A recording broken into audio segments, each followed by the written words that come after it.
Hello नमस्कार मंडळी, परत एकदा तुमचं सर्वांचं आपल्या मराठी ब्लॉगमध्ये मनापासून स्वागत आहे. तर आता आपण तुम्ही म्हणता येतं किचनमध्ये जायचं का, तर नाही आज किचनमध्ये नाही, तर आता मी चालले आहे दवाखान्यामध्ये. माझी तब्येत ठीक नाही, कान दुखत आहे. तर कान दुखत आहे त्याच्यामुळं ना डोकं पण खूप दुखत आहे. म्हणजे कान असं नॉर्मली दुखत आहे इथं थोडासा पाठीमागच्या साईडला. तर इथं ना मग माझं डोकं पण दुखत आहे, खूप दुखत आहे. भरपूर दिवसापासून असं होत आहे. मला असं वाटतं 1 वर्ष तरी झालेलं आहे. तर 1-2 वेळेस दवाखान्यात पण गेले होते. मी तुम्हाला तो प्रॉब्लेम पण सांगेन काय झालं. तर कान दुखतो, मग डोक्यात माझ्या चक्करसारखं वगैरे होतं, गरगरल्यासारखं. त्याच्यावरती पण गोळ्या घेतल्या होत्या आणि माझं आता चक्कर वगैरे थांबलेली आहे. योगा वगैरे करते थोडासा, त्याच्यामुळं ना डोक्यात जी चक्कर येते ती सुद्धा थांबलेली आहे. आणि एक पॅकेट मी गोळीचं ठेवलेलीच आहे की डॉक्टरने दिलेलं आहे. चक्कर वगैरे कधी असं वाटलं तर ती गोळी घेते. पण अजून तर 5-6 महिने झाले मला तसं काही झालेलं नाही. म्हणजे गेल्या वर्षापासून 2 वेळेसच मी ते गोळी घेतलेली आहे.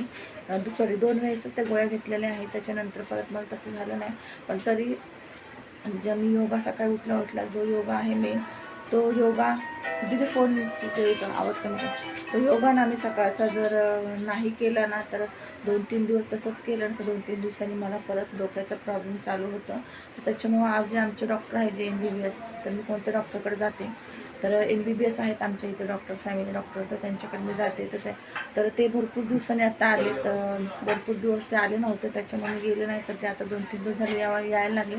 तर आता मी विचारलं फोन करून, तर ते म्हणले आले. तर त्यांना फोन करून विचारलं, ते आलो बोलले. तर मग मी आता जाते, कारण की पहिलं ना हे करून घेते का दुखतं, कारण की ना झोपायला होत नाही, उशी पण घ्यायला होत नाही. आणि खूप रात्रभर खूप असं डोकं दुखतं. सकाळी उठल्यावर पण असं आज ना बसल्यावर पण माझं साईडला असं डोकं दुखते, खूप त्रास होतोय. आज तर काम वगैरे करत तुम्ही म्हणत असाल ताई एवढं उशिरा किचनमध्ये जाते, की मी भरपूर वेळा सांगितलं की मी 8-8:15 किचनमध्ये जाते स्वयंपाक करायला. तर प्रॉब्लेम असा होतो की ना, म्हणजे एवढं दुखतं ना, कान एवढं दुखत नाही, कान असं नॉर्मली दुखतं, पण डोकं वगैरे दुखतं, खूप सुन्न झाल्यासारखं होतं, मुंग्या वगैरे येतात. तर त्याच्यामुळं ना मला मग थोडा आराम करते, मग नंतर मग किचनमध्ये जाते उशीर झाल्यावरती. आणि मग असं होतं. तर आता मी दवाखान्यात जाते, तर तुम्हाला तिथं व्हिडिओ शूट जर करायला झाला तर मी करेन थोडासा, नाहीतर मग मी नाहीतर मग मी ना घरी आल्यावर तुम्हाला गोळ्या दाखवून फक्त. आणि ते गोळीचं पॅकेट घेऊन चाललेलं आहे जे डॉक्टरने मला दिलं होतं डोक्यात चक्कर येते त्याच्यावरती. चला तर मग जावे दवाखान्यामध्ये, तिथून पुढं आल्यावरती काहीतरी स्वयंपाक करण आता, उशीर झाला तर मग. कारण की दीदीला पण न्यायचं आहे दवाखान्यामध्ये, तिला दाताच्या दवाखान्यात न्यायचं आहे, तिकडे पण आपण जाऊया. चला. तर हे बघू शकता, हे गोळीचं पॅकेट आहे. तर ही गोळी मी घेऊन जाते, डॉक्टरांना दाखवते. पण ती भरपूर दिवस झाले ठेवलेले आहे, चक्कर वगैरे आली नाही तरी पण परत कन्फर्म करून घेते, कारण की भरपूर दिवस झाले. त्याच्यामुळं हे चल दीदी, दवाखान्यात जाऊन आले आहे. बघू शकता किती गरम वगैरे झालेलं आहे. दवाखान्यात जाऊन आले, डॉक्टरांनी मला गोळ्या दिल्यात त्यांच्या जवळच्या. आणि 3 गोळीचं पॅकेट पण लिहून दिलं, म्हणजे 3 गोळ्या दिल्यात, 3 दिवस खायच्या, त्याने आराम येईल बोलले. आणि 3 दिवस बोलवले, कंटिन्यू इंजेक्शन देत होते, मी घेतलं नाही. जर आराम नाही आला तर उद्या मग गेल्यावर इंजेक्शन घेणार आहे. आणि त्यांनी सांगितले काय वेळेस दुखतं बोलले. आणि त्यांनीच मला सांगितलं कान दुखतो ना नॉर्मली, तेव्हाच आपलं डोकं वगैरे दुखतं किंवा डोक्यात मुंग्या वगैरे येतात. त्याच्यामुळं मग मी त्यांना तेच सांगितलं की मला कान दुखतंय म्हणून माझं डोकं पण दुखतंय असं. तर आता जाऊन आले, दाताच्या दवाखान्यात पण गेले होते, त्यांचे अपॉइंटमेंट घेतलेले आहे, उद्या बोलवले, बघू आता. आणि आता स्वयंपाक करायचा आहे. ते बघू शकते, या गोळ्या दिल्या डॉक्टरांनी 3 टायमाच्या. आणि हे गोळी लिहून दिलेले आहे, 3 गोळ्या आहेत. तर ह्या गोळ्या 3 दिवस खायच्या आहे, एकच टाईम. आणि उद्या बोलवले परत आणि स्वयंपाक करायचा आहे. चला आता जाऊया स्वयंपाक करायला किचनमध्ये, कारण की भरपूर वेळ झाला आहे. 9:15 9:30 झाले. 9:15ला तर घरात आले. तिथून पुढं मग काय खायला वगैरे आणलं होतं ते खाल्लं मुलांनी मी. आणि आता जाते स्वयंपाक करायला. 9:30 तर वाजले. तर इथं बघू शकता ताईंनो, किचनमध्ये आलेले आहे. आणि दुपारी पण व्हिडिओ एडिटिंग करायला घेतला. आता शिंका यायला लागल्या भरपूर अशा. आता पण व्हिडिओ एडिटिंग करायला घेतला तर शिंका आल्या, तर व्हिडिओ स्टॉप केला मी. त्याच्यामुळे आवाज थोडासा तुम्हाला हे होत असेल. तर सर्दी झाली, मला असं वाटतं डॉक्टरांनी विचारलं तर सर्दी झाली का, पण मी केवढं लक्ष नाही दिलं, पण असं वाटतं सर्दी झालेली आहे. सॉरी त्यांना, सर्दी झालेली आहे त्याच्यामुळं पण कान वगैरे दुखत आहे. तर डॉक्टरांनी बरोबर विचारलं, पण मला केवढं लक्षात नाही राहिलं. शिंका येत आहेत म्हणून सकाळपासून. तर तो उद्या गेलो सांगन परत त्यांना की सर्दी पण झाली म्हणून. त्यांनी विचारलं होतं कान दुखतो, डोकं दुखतं, सर्दी झाली का, पण मला समजलं नाही मला काय झालं काय नाही असं. तर असो, चला ते बघू शकताय. मेनू सांगते तुम्हाला. दवाखान्यात नाही त्यावेळेस मी इथं पहिले भांडे घासत आहे बघा. भांडे पण भरपूर असे पडले, दीदीने घासले होते चायचे वगैरे. पण नंतर परत मग नाश्ता वगैरे केला ना उशिरा सर्वांनी, मुलांनी पण, आणि चाय वगैरे पण परत पिले कोण कोण बाकी होते ते. त्याच्यामुळं ना भांडे वगैरे परत पडले. आणि नाक्यावरून जाऊन ना आम्ही दवाखान्यातून त्यावेळेस पकोडे वगैरे आणले होते. तर त्याचे पण भांडे म्हणजे वाटी वगैरे प्लेट ते पण भांडे होते. आणि नंतर मग मी ना आलेला संध्याकाळी म्हणजे 7 वाजता भात गरम करून दिला होता दवाखान्यात जायच्या अगोदरच, 6:30 वाजता काहीतरी, फ्राईड राईस त्याच्यामुळे जास्त भांडे होते, कढई वगैरे. आणि इथं मेनू सांगते तुम्हाला बघा. तर मग मी पहिले ना भात वगैरे घातला आणि कांदे टमाटे सगळं कापून घेतलं.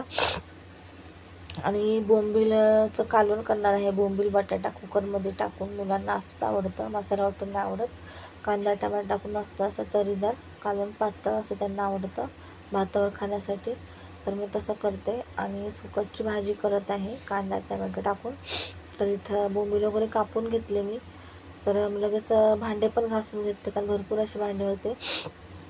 पुन्हा स्वयंपाक झाल्यावर जास्त पडतील, जेवणाचे वगैरे पण मग दीदीला जास्त भांडे पडतील घासण्यासाठी, त्यामुळे म्हणले थोडेसे घासून घ्यावा स्वयंपाक करायच्या अगोदरच. आणि वाजलेच भरपूर होते. तुम्हाला सांगितलं मी अगोदर व्हिडिओमध्येच की 9:30 वाजले, म्हणजे 9:15ला तर आम्ही आलो दवाखान्यातून, पण 9:30 वाजले. आणि मग त्याच्यानंतर मी किचनमध्ये आले. त्या स्वयंपाक करता करता मला असं वाटतं ना 11:15 वाजले मला, तरी खूप पटापट केलं. आणि फक्त बोंबील साफ करायलाच उशीर लागतो, बाकी काय नाही. चपात्या करायला बाकी पटापट होऊन जातं, कारण मसाला वगैरे पण नव्हता वाटायचा. आणि मग इथं बोंबील बटाट्याचं कालवण, सुकटची भाजी, भात, चपात्या असा स्वयंपाकाचा मेनू होता. आणि मग भांडे वगैरे पहिले घासून घेतले, नंतर बोंबील वगैरे साफ केलं. मग म्हणले चला तर हात धुवायचे, तर भांडे वगैरे पण घासून घ्या. भांडे घासले, थोडे ठेवले, टोपं वगैरे ठेवले, कारण स्वयंपाक पण करायचा होता, उशीर झाला होता अगोदरच. आणि मग इथं एकीकडे मी कांदा टाकलेला आहे कुकरमध्ये लाल व्हायला, कांदा टाकलेला आहे कुकरमध्ये लाल होण्यासाठी. आणि इथं लगेच पीठ पण काढून घेते, म्हणजे एकीकडं गॅसवरती कांदा टमॅटो पण लाल होईल, एकीकडे दुसरे कामं पण होतील, अशा पटापट कामं करायची सवय आहे. आणि मग त्याच्यामुळे काय होतं, उशीरही लागत नाही. किती जरी उशीर झाला असेल ना तर 1 तासाच्या आत आपला स्वयंपाक पूर्णपणे होऊन जातो. तर मी अशीच करते. आता बघा 9:30, मी तर घड्याळ बघितलंच नाही, 9:30च्या पुढंच मी किचनमध्ये आले होते. कारण की ना 9:30 तुम्हाला बोलले मी वाजलेत, पण त्यावेळेस मी व्हिडिओ शूट करत होते. मग व्हिडिओ शूट केला, तो व्हिडिओ बघितला. नंतर मग आपलं ट्रायपॉड वगैरे खोलून, नंतर व्यवस्थित लावून, त्याला फोन वगैरे लावून, मग आतमध्ये येऊन सगळं आवरावर हे ते सर्व भाजीस म्हणजे सर्व कांदा टमॅटो मसाले सर्व काढून ठेवायचं. मग त्याच्यामध्येच 15 ते 20 मिनटं मला असं वाटतं झाले असतात. 9:45ला मी आतमध्ये म्हणजे सुरुवात केली स्वयंपाकाला. व्हिडिओ तेव्हा स्टार्ट केला, मग तेव्हा सुरुवात केली. मग तेव्हापासून तुम्ही बघू शकताय 9:45 ते मला असं वाटतं ना 11:45च्या अगोदरच स्वयंपाक झाला. 10:30पर्यंत स्वयंपाक झाला चपात्या वगैरे पण. आणि मग उशीर जर झाला असेल तरी आपण पटापट केलं अशा प्रकारे तर पटकन होऊन जातं. तर माझं तसंच असते, मला म्हणजे आरामात असं कधी करतच नाही. कुठं बाहेर जायचं असो, काही घाई असो किंवा नसो, तर ती एकदा सवय लागली ना घाई किंवा पटापट करायची, कसं असं तेवढं पटकन करू तेवढं आपल्याला बसायला भेटतं. तर त्याच्यामुळे मी माझे घाईमध्ये सर्व कामं असतात. मग ते घाईमध्ये कधी हात भाजतो, कधी हात कापला जातो.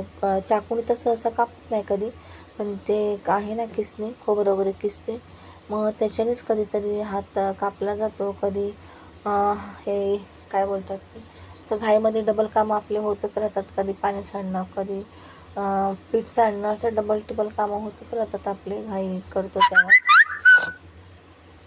आणि हे बघू शकते ते पीठ पण मळून घेत आहे. एकीकडे कालून अजून टाकलं नाही.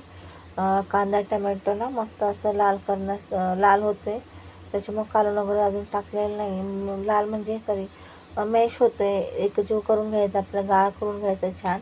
बारीक गॅसवर आणि झाकण ठेवलेलं आहे, बारीक गॅस केला आहे.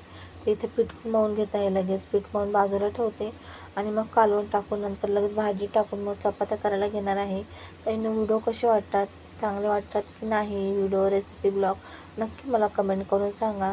आणि चॅनलवरती नवीन असाल, मला जर आज पहिल्यांदा बघत असाल, पहिल्यांदा आपल्या चॅनलवरती आला असेल तर नक्कीच चॅनलला सबस्क्राईब करा, जेणेकरून जे मी व्हिडिओ टाकेन ते तुमच्यापर्यंत सर्वात पहिले पोहोचण्यास मदत होईल. तर इथं आपलं पीठ मळून झालेलं आहे.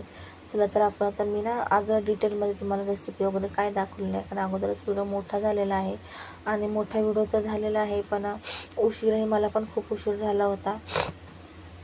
आणि उशीर झाला तर त्याच्याहून उशीर नंतर मग जेवायला, तिथून पुढं आवरावं. आता दीदी आहे तर भरपूर असं मला आराम आहे. मला काही कामं जास्त करायला लागत नाही. स्वयंपाक फक्त दोन्ही टायमाचा फक्त स्वयंपाक करायला लागतो, बाकीची सर्व कामं ती करते. तर मला खूप आराम भेटतो स्वयंपाकामध्ये, सॉरी कामामध्ये अजिबात हात लावायला लागत नाही. 2-3 टाईमचे भांडे, 3-4 टाईमचे ते भांडे घासते, लादी, कपडे सर्व म्हणजे सर्व ती करते. फक्त सकाळचं काय स्वयंपाक करायचा असेल तो, सॉरी दुपारचा आणि संध्याकाळचा, बाकी सर्व ती करते कामं. अजून 7 दिवस आहे ती, मग 7 ते 10 दिवस आहे. मग गेल्यावरती मग सर्व मलाच करावं लागणार कामं. आणि करमणार तर नाही ते वेगळी गोष्ट. आणि ही गोळी बघू शकता, डॉक्टरने ही गोळी दिली. तर आर्य घेऊन आला ना मेडिकलमधून, डॉक्टरांना दाखवली पण, का डॉक्टर फक्त 7 ते 10 वाजेपर्यंत असतात. मग तो दाखवून पण घेऊन आला, कारण की मी ना नाक्यावर गेले पण मी विसरले गोळी आणायची. मग घरी आलो, आर्याला सांगितलं, तर ही गोळी त्यांनी जेवणाच्या 1 तास अगोदर खायला सांगितलेली. तर मी विसरले होते. आर्य बोलला मला पण सांगितलं डॉक्टरने, पण मी विसरून गेले. आणि मग आत्ता लक्षात आलं बघा, इथं वाजले होते, मला असं वाटतं ना 10:15 झाले होते. मी विचारलं टायमिंग दीदीला, दीदी बोलली 10:15 झाले. मग इथं बघू शकताय सगळं झालं, फक्त मला चपात्या करायच्यात. 10:30पर्यंत बरोबर चपात्या झाल्या. मी तुम्हाला अगोदरच टायमिंग सांगितलं होता. 10:30 वाजेपर्यंत माझं जेवण पूर्ण झालं, 9:45ला लागून पण. तर इथं बघू शकताय 10:15 झाले. मग मी ना 10:15ला गोळी खाल्ली. दीदीला बोलले लक्षात कर, मला 11:15ला जेवायचं आहे. कारण की मग काय होतं, आपण बोलता बोलता सगळ्यांना जेवायला बसते. भरपूरच माझ्या सांगत असं झालं आहे, कारण डॉक्टर आहे ना गोळी देतात ना, कधी म्हणजे बरं वगैरे नसल्यावरती कधी गेल्यावर, तर ते 1 तास अगोदर गोळी खायला सांगतात. असं भरपूर वेळ झाले. तर मग मी ना अर्धा तास झाला आणि लक्षातच राहत नाही, मी जेवून घेतलेलं असं भरपूर वेळ झालं आहे. त्याच्यामुळे तिला म्हणले मला 1 तास झाले, लक्षात कर. पण तरी पण मी 5-10 मिनटं ना कमी होते 11:15ला तेव्हाच जेवले. म्हणजे 11 वाजून गेल्याच्या नंतर मी जेवले. 11:05ला मी जेवले, कारण की मग उशीर झाला, एकदा टाईम निघून गेला का मला पण जेवण जात नाही. आणि जात पण नाही, जबरदस्ती खाल्लं होती मग ते पचत पण नाही. पचायला पण तेवढा वेळ लागतो, जिरत नाही अजिबात. मग पोट वगैरे दुखतं आणि मग अपचन होतं. त्याच्यामुळं ना मला वेळेतच जेवण लागतं. वेळेत जेवण नाही जेवली एखाद्या वेळेस उशीर झाला तर मग मला त्रास होतो, पित्ताचा त्रास आहे. त्याच्यामुळं ना म्हणजे पहिलं होतं, आत्ता नाही आहे. पण असं वेळेवर जेवले नाही ना तर जेवण तर जात नाही, पण जास्त त्रास होतो, पित्त वगैरे उखळतं सकाळचं. आणि मग डोकं वगैरे दुखतं, अजून पित्त वगैरे पण आपल्याला जास्त झाल्यामुळे डोकं जास्त दुखतं. त्याच्यामुळं पण मग मी वेळेतच जेवते. जेवणाचं आमचं टायमिंग 9:30 ते 10 आहे. 9:30ला कोणच जेवत नाही, कारण की आर्याचे पप्पाच 10 वाजता जेवतात, त्यांना 10ला जेवण लागतं. मग त्यांच्यासोबतच आम्ही सर्व जेवतो. आणि लवकर जर आम्ही जेवलो तर 9:30 वाजेपर्यंत जास्तीत जास्त, नाहीतर मग 10 वाजता सर्व संगत बसतो. आता दीदी आहे तर मग मी आणि दीदी जेवून घेते, कोण नसलं तर. मी, दीदी आणि आर्य आणि यश. मग ते लवकर झाल्यावर, आणि लवकर तर होतच नाही ताईंना व्हिडिओ वगैरे ना बनवायचा असतो, तर किती लवकर जा, तर 9:30 तर वाजूनच जातात. मग अजून 15 मिनटं थांबून मग सर्व संगत जेवतो. असं तुम्ही म्हणता ताई लवकर होत नाही, तर किती पण लवकर किचनमध्ये जा, किती लवकर आवरायला घ्या. पण काय होतं, व्हिडिओ वगैरे शूट करायचा असतो, कधी इकडं कधी तिकडं कधी स्टॉप. त्याच्यामुळं लक्ष देऊन सगळं जिथल्या जिथं, त्याच्यामुळं ना आज उशीर होतो. काही पण बोला, उशीर होतोच. तर असो, चला तर आजचा बघा चपात्या बघा लाटून घेतल्या आणि शिकून घेत आहे. आजचा व्हिडिओ कसा वाटला ते पण कमेंट करून सांगा आणि असेच प्रेम व सपोर्ट करत राहा. चला तर भेटूया अशाच एका छानशा नवीन व्हिडिओसोबत उद्या. आणि तुम्हाला सांगायची विसरले ताईंनो, कान वगैरे ना माझा खूप दुखतो. त्याच्यामुळे मी दवाखान्यात गेले होते, तुम्हाला स्टार्टिंगलाच मी सांगितलेलं आहे. तर बघू आता उद्या परत आपल्याला दवाखान्यात जायचं आहे. डॉक्टर काय बोलतात बघू. कशाने कान वगैरे असा अचानक दुखायला लागला माहीत नाही. आणि कोणाचं पण तुमचा कोणाचा कान वगैरे दुखत असेल ना तर लक्ष द्या. म्हणजे डोकं वगैरे दुखत असेल ना, डोकं दुखत असेल, डोक्यात चक्कर येत असेल किंवा मुंग्या येत असेल तर ना त्याच्या मागचं कारणच असेल की तुमचे कान दुखत असेल, एक किंवा दोन्ही कान दुखत असेल. तर मला पण सुरुवातीला आहे ना 1-1.5 वर्षापूर्वी किंवा 2 वर्षापूर्वी समजा का असं चक्कर वगैरे येत होती, डोक्यामध्ये भरपूर अशी चक्कर येत होती, फिरल्यागत वाटत होतं, मुंग्या येत होत्या डोक्यामध्ये, भरपूर असे आजारी पडलेले 2 वर्षापूर्वी, 2-1.5 किंवा 1 वर्षापूर्वी, 1.5 वर्षापूर्वी, माझ्या एवढं लक्षात नाही आता. तेव्हा ना असंच डोक्यात वगैरे मुंग्या आल्या होत्या. तर मला काही समजलं नाही, दवाखान्यात वगैरे गेले. पण डॉक्टरने विचारलं काय झालं काय, तर मी सांगितलं मुंग्या वगैरे येतात. तर डॉक्टर मला बोलले की कान वगैरे दुखतात का तुझे. तर म्हणजे आपल्याला स्वतःला समजत नाही, मला तर समजलं नव्हतं की माझे कान दुखतात का काय. डोकं दुखतं हे समजत होतं, डोक्यात काहीतरी होतं आहे, सुन्न पडतं, मुंग्या येतात, चक्करसारखं होतं हे समजत होतं. पण कान दुखतात हे माहिती नव्हतं. तर मी म्हणले नाही मला माहीत नाही. मग ते म्हणले नाही तुझे कान दुखत असतील, तुला समजत नाही, नॉर्मली कान दुखत असेल, कानाचा काहीतरी प्रॉब्लेम असू शकतो, तेव्हा तुला डोक्याला त्रास होतो आहे. तेव्हा मला डॉक्टर बोलले, तेव्हा मी डोक्यात घेतलं. मग तिथून पुढं मी लक्ष दिलं की माझं काय दुखतं आहे नेमकं, की माझं नेमकं काय दुखतं आहे. मग तिथून पुढं ना डॉक्टरने बोललं, मी थोडं डोक्यात घेतलं आणि मग मी ना लक्ष दिलं. तेव्हा लक्ष दिलं मला समजलं की माझे कधी हा कान दुखतो, जेव्हा लेफ्ट साईडचा कान दुखतो तेव्हा लेफ्ट साईडच्या डोकं दुखतं माझं. म्हणजे डोकं दुखतं किंवा जड वाटतं किंवा सुन्न पडतं किंवा मुंग्यासारखं होतं किंवा गरगरतं, असं प्रॉब्लेम व्हायचा. नंतर दुसऱ्यांदा कधी परत 4-5 किंवा 2-3 दिवसांनी राईट साईडचा कान थोडासा नॉर्मली दुखायचा. मग राईट साईडला हा प्रॉब्लेम होत होता. मग मी तसं डॉक्टरांना सांगितलं की डॉक्टर म्हणले की हो मी तुला पहिलंच बोललेलो की जेव्हा कान दुखतो तेव्हा डोक्याचा प्रॉब्लेम होतो, तर कानाकडे लक्ष दे. आता मी कानासाठी औषध आणलेलं आहे, तर बघू उद्या डॉक्टर काय बोलतात. आणि तुम्हीही लक्षपूर्वक तुम्ही पण तुमची काळजी घ्या. काय दुखत असेल तर दवाखान्यात जा.